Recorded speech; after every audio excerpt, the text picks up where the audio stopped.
بسم اللہ الرحمن الرحیم۔ اللهم صل على سيدنا ومولانا محمد افضل صلواتك بعدد معلوماتك وبارك وسلم وصل عليه۔ بسم اللہ الرحمن الرحیم۔ عزیز طلباء کرام، جامع السنن الترمذی کہ ابواب البر والصلۃ عن رسول اللہ صلی اللہ علیہ وسلم کے ایک اور درس کے ساتھ اللہ جل شانہ کے فضل و کرم سے آپ کی خدمت میں حاضر ہونے کا موقع ملا۔ امید ہے کہ انشاءاللہ العزیز آپ سب بخیر و عافیت ہوں گے بحمد اللہ تعالی۔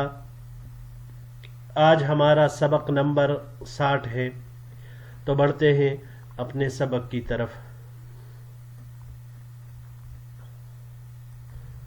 باب ما جاء فی ادب الخادم، یہ باب ہے خادم کے ادب کے بیان میں، یعنی خادم کو ادب دینے کے بیان میں۔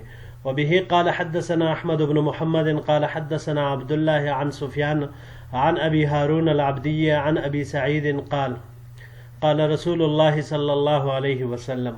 ہمیں روایت کی احمد بن محمد نے، انہوں نے عبداللہ سے، انہوں نے سفیان سے، انہوں نے ابو ہارون العبدی سے، انہوں نے ابو سعید رضی اللہ تعالی عنہ سے۔ وہ فرماتے ہیں کہ حضور نبی کریم صلی اللہ علیہ وسلم نے ارشاد فرمایا: اذا ضرب احدکم خادمہ فذکر اللہ فارفعوا ایدیکم، کہ جب تم میں سے کوئی اپنے خادم کو، اپنے نوکر کو مارتا ہو، اپنے ماتحت کو مارتا ہو، پھر وہ خادم اللہ تعالی کا نام لے لے، تو تم اپنے ہاتھوں کو اس کے مارنے سے کھینچ کر اٹھا لو، اپنے ہاتھ کڑے کر لو اس سے۔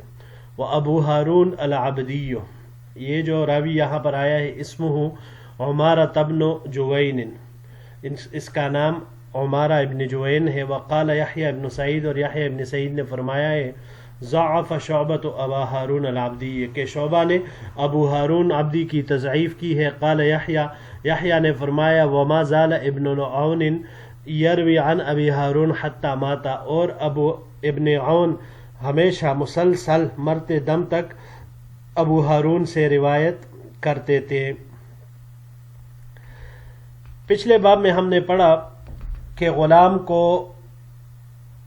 مارنا، گالی گلوچ، زد و کوف کرنا یہ منع ہے اور یہ نہیں کرنا چاہیے، لیکن یہاں پر یہ ذکر کر رہے ہیں کہ ادب کے لیے اگر غلام کو تھوڑا بہت، خادم کو تھوڑا بہت مارنا پڑے تو ادب کے واسطے سے، ادب کے خیال کے لیے، اس کی بھلائی کے لیے یہ مارنا تھوڑا بہت ایک دائرے کے اندر یہ ضروری چیز ہے اور یہ جائز بھی ہے،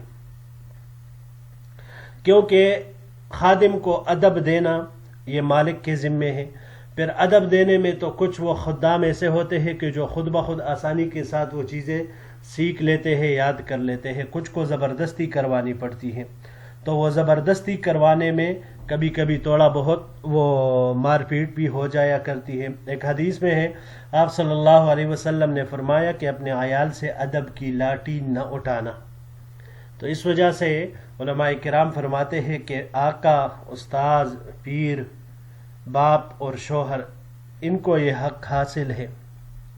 دین اسلام چونکہ دین اعتدال ہے، ہر چیز میں اعتدال، میانہ روی، عدل و انصاف کی تعلیم دیتا ہے۔ اس وجہ سے پہلے باب بڑے طبقے آقا وغیرہ کو اپنے مملوکوں اور خادموں کے بارے میں خوف الہی دکھا کر ان کے ساتھ نرمی کرنے کی ترغیب دی گئی، اور اس باب کا حاصل یہ ہے کہ تادیب کے لیے مارنا بھی جائز ہے۔ لیکن اب یہی اسی مار کے دوران جب وہ خادم خود کو بچانے کے لیے اللہ تعالی کا نام لے یا اللہ کا واسطہ دے، تو پھر جس وقت وہ اللہ کا نام لے تو پھر اس کے باوجود مارنا یہ شرعاً ناپسندیدہ عمل ہوگا۔ لہذا جیسے ہی وہ اللہ کا نام لے تو فوراً ہی اپنے ہاتھ کھڑے کر کے اس کے مار سے رک جانا چاہیے، کیونکہ یہ اللہ کے نام کی تعظیم ہے۔ جس طرح انسان اسے ادب کے لیے مارتا ہے تو یہ بھی ایک ادب ہے کہ اللہ کے نام پر، اس کے واسطے پر انسان رک کر اس سے رک جائے اور اس کو چھوڑ دے، اس غلام کو. اور یہ بات لازمی ہے، یعنی جب کوئی غلام آگے سے واسطہ دے اللہ تعالیٰ کے نام کے ساتھ کہ اللہ میری مدد کرو، میری جان چھڑا دے، یا اللہ مجھے بچا لے، یا یہ کہے کہ اللہ کے واسطے مجھے نہ مار، اللہ کے واسطے مجھے چھوڑ دے، تو پھر وہاں پر چھوڑنا وہ لازمی ہوگا. جی بڑھتے ہیں اگلے باب کی طرف. باب ما جاء فی العفو عن الخادم، یہ باب ہے خادم کو معاف کرنے کے بیان میں. وبه قال حدثنا قتيبة قال حدثنا رشدين بن سعد عن ابي هاني الخولاني عن عباس بن جلید الحجری عن عبد الله بن عمر قال، ہمیں روایت کی قتیبہ نے، انہوں نے روایت کی رشدین بن سعد سے، انہوں نے ابی ہانی الخولانی سے، انہوں نے عباس بن جلید الحجری سے، انہوں نے عبداللہ ابن عمر رضی اللہ تعالی عنہ سے، انہوں نے ارشاد فرمایا جاء رجل الی النبی صلی اللہ علیہ وسلم، کہ ایک شخص آیا حضور نبی کریم صلی اللہ علیہ وسلم کی خدمت میں، فقال یا رسول اللہ کم اعفو عن الخادم، اور عرض کیا کہ اے اللہ کے رسول میں اپنے خادم کو کتنی مرتبہ معافی دوں. فصمت عنہ النبی صلی اللہ علیہ وسلم، تو حضور نبی کریم صلی اللہ علیہ وسلم اس سے خاموش ہوئے، یعنی آپ صلی اللہ علیہ وسلم چپ رہے، کوئی کلام نہیں فرمایا. ثم قال یا رسول اللہ کم اعفو عن الخادم، پھر اس نے عرض کیا کہ اللہ کے رسول میں خادم کو کتنی مرتبہ معاف کروں. قال، تو آپ صلی اللہ علیہ وسلم نے پھر ارشاد فرمایا کل یوم 70 مرتن، ہر دن 70 مرتبہ. اب یہ عدد علماء کرام فرماتے ہیں کہ یہ تحدید نہیں ہے کہ بس 70 مرتبہ سے اگر زیادہ ہو تو پھر مارنا ہے، نہیں، یہ بلکہ یہ کنایا ہے کثرت سے، مطلب جتنی بھی وہ غلطیاں کرے اس کو معاف کرتے جاؤ. ھذا حدیث حسن غریب، یہ حدیث حسن غریب ہے. ورواہ عبداللہ ابن وہب عن ابی ہانی الخولانی بہذا الاسناد نحو ھذا، اور عبداللہ ابن وہب نے ابی ہانی الخولانی کے سند سے اسی طرح کی روایت نقل کی ہے. حدثنا قتيبة قال حدثنا عبد الله ابن وهب عن ابي هاني الخولاني بهذا الاسناد نحوه.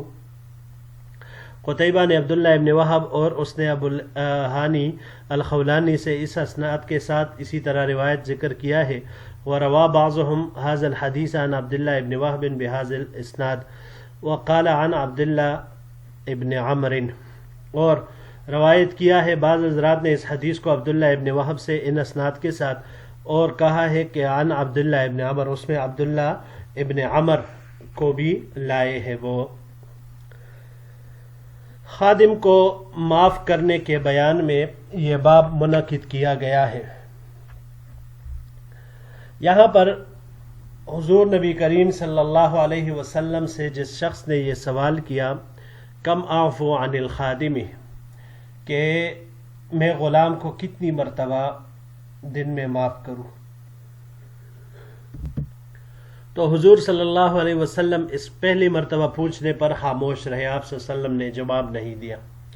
تو اس کے علماء نے 2 وجوہات لکھی ہے. کہ پہلی وجہ تو یہ ہے کہ دیکھیے حضور صلی اللہ علیہ وسلم اس وقت وحی کا انتظار فرما رہے تھے تاکہ اللہ کی طرف سے پیغام آ جائے اور پھر اسی کے مطابق اس کو بتا دے. یا دوسرا جواب جو محدثین شارحین اعظام نے ذکر کیا ہے وہ یہ ہے کہ حضور صلی اللہ علیہ وسلم خاموش رہے اس لیے تاکہ یہ جتنی زیادہ ہو، یہ سوال عبث تھا، بے معنی تھا. آپ صلی اللہ علیہ وسلم کو یہ سوال پسند نہیں آئے کیونکہ مندوب اور مستحب امور میں سے ہے، تو جتنا ہی زیادہ ہو اتنا ہی معاف کرنا وہ بہتر ہے. اس وجہ سے تو آپ صلی اللہ علیہ وسلم نے پھر جب دوسری مرتبہ اس نے پوچھا تو آپ صلی اللہ علیہ وسلم نے فرمایا کل یوم 70 مرہ، کہ روزانہ 70 مرتبہ بھی اگر خادم غلطی کرے تو اس کو معاف کر دیا کرو. یا ظاہر سی بات ہے 70 مرتبہ کوئی خادم اپنے مولا کی خدمت میں اتنی غلطیاں کر بھی نہیں سکتا، لیکن اگر کوئی اپنے خادم کو معاف کرے تو اس خادم کو پھر کبھی جھڑکنے اور مارنے کی نوبت نہیں آئے گی. حضور صلی اللہ علیہ وسلم چونکہ نبی الرحمت ہیں، اسی لیے ماتحت طبقے کے ساتھ اچھے برتاؤ کی تعلیم ہمیشہ دیتے تھے، اور یہی اسلام کی بنیادی تعلیمات اور اعلیٰ و رفع تعلیمات میں سے ہے، اور انہی تعلیمات کا آج کل کے دور میں خاص کر اس کا عام کرنا، لوگوں میں پھیلانا، عملی اعتبار سے، قولی اعتبار سے، دعوتی اعتبار سے یہ انتہائی ضروری ہے، تاکہ لوگوں کو پتہ چلے کہ بھائی ہمارے اسلام کی، ہمارے نبی پاک صلی اللہ علیہ وسلم کی تعلیمات وہ کتنے عظیم الشان ہیں کہ وہ ہر طبقہ فکر، ہر انسان کے حقوق کی رعایت کرنے کا حکم وہ دیتا ہے۔ جی عزیز طلباء کرام، یہی تک ہمارا آج کا سبق تھا۔ انشاءاللہ العزیز زندگی رہی تو اگلے درس میں ایک نئے باب کے ساتھ پھر آپ کی خدمت میں حاضر ہوں گے۔ السلام علیکم ورحمۃ اللہ وبرکاتہ۔